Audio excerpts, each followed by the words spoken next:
Il fut un temps, dans une ville animée au bord de la mer, vivait un homme du nom de Damien. Il était riche, influent, et respecté par tous. Marié à Évelyne, une femme belle et ambitieuse, leur vie semblait parfaite en apparence. Ils habitaient dans un grand manoir où tout respirait l'opulence.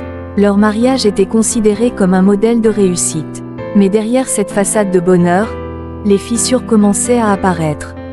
Évelyne était une femme déterminée, toujours occupée par ses affaires et ses voyages. Elle était rarement à la maison, laissant Damien seul dans cette grande demeure. Cette solitude finit par peser sur Damien, qui se sentait de plus en plus délaissé. C'est ainsi que son regard se posa sur Aïcha, la jeune servante qu'Évelyne avait engagée quelques mois auparavant. Aïcha était d'une beauté discrète, avec des yeux profonds et une douceur dans le sourire qui réchauffait le cœur. Contrairement à sa femme, elle était toujours présente, attentive aux moindres besoins de Damien. Peu à peu, une complicité s'installa entre eux, puis ce fut l'inévitable. Damien tomba amoureux de la servante, une passion qui le dévora de l'intérieur, le poussant à commettre l'irréparable. Leur relation, bien qu'ils tentèrent de la garder secrète, finit par éveiller des soupçons chez les autres domestiques.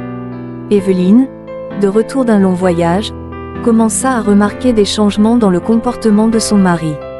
Son instinct lui soufflait que quelque chose n'allait pas, et après quelques semaines d'observation, elle découvrit la vérité. Le choc fut brutal. La trahison de Damien la transperça de part en part, non seulement parce qu'il l'avait trompée, mais parce qu'il l'avait fait avec une femme de leur propre maison, une femme qu'elle-même avait engagée. La douleur se transforma rapidement en rage. Évelyne n'était pas du genre à pardonner. Elle était prête à tout pour se venger de cette trahison. Elle commença par congédier Aïcha, la chassant sans ménagement de la maison. Mais cela ne lui suffit pas. Son cœur brûlait d'une haine telle qu'elle voulait faire payer Damien de la manière la plus cruelle possible. Évelyne élabora un plan diabolique pour briser son mari. Elle fit croire à Damien qu'elle lui pardonnait, qu'elle souhaitait tourner la page pour sauver leur mariage. Damien, naïvement, crut à ce revirement inattendu. Cependant, Évelyne, dans l'ombre, travaillait à sa ruine. Elle fit des manœuvres financières subtiles pour que toutes les affaires de Damien échouent, entraînant ainsi une chute vertigineuse de leur fortune.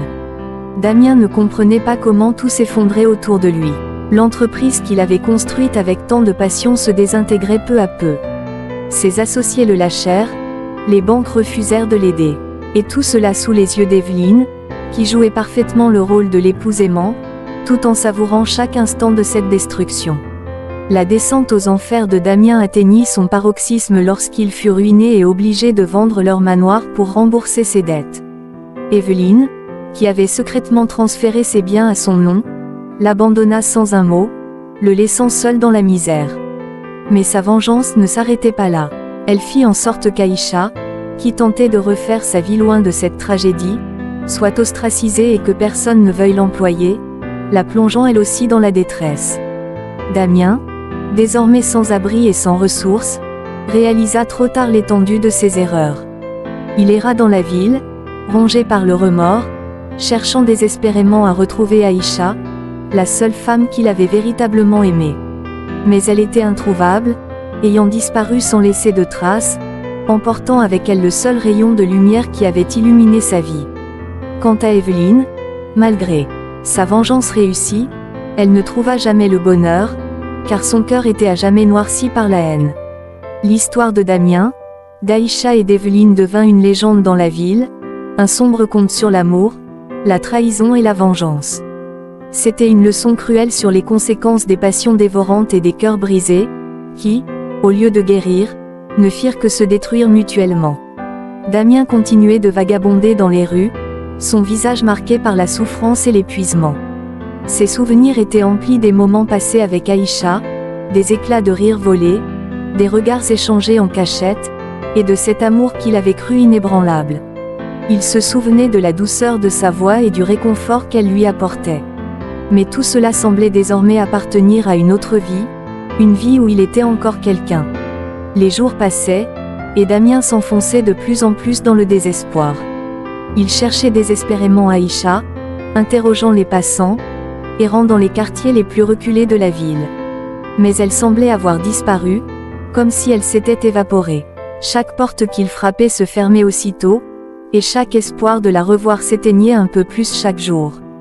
Pendant ce temps, Evelyne continuait sa vie, s'affichant dans les cercles mondains, son sourire impeccable cachant le vide intérieur qu'elle ressentait. Elle avait accompli sa vengeance, mais elle n'avait rien gagné en retour. Son cœur restait lourd, et le bonheur qu'elle espérait en ruinant Damien ne venait pas. Au contraire, elle se sentait de plus en plus seule, hantée par les souvenirs d'une vie qu'elle avait détruite de ses propres mains. Un soir, alors qu'Evelyne se promenait dans l'un des parcs les plus prestigieux de la ville, elle aperçut une silhouette familière. Damien, amaigri, les yeux creux, s'était installé sur un banc, perdu dans ses pensées.